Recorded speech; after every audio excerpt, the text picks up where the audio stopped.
if Gemini or Google Assistant is completely deactivated on your Xiaomi 17, in order to once again start using it, what you can do is, first of all, we can open the Gemini app. It should be pre-installed on your phone, so you can easily find it.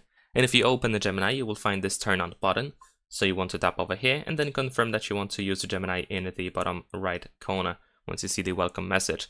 And now Gemini is completely activated on your phone again. You can once again use it without any issues. And if you prefer to use Google Assistant instead, you can tap on your Google account in the upper right corner.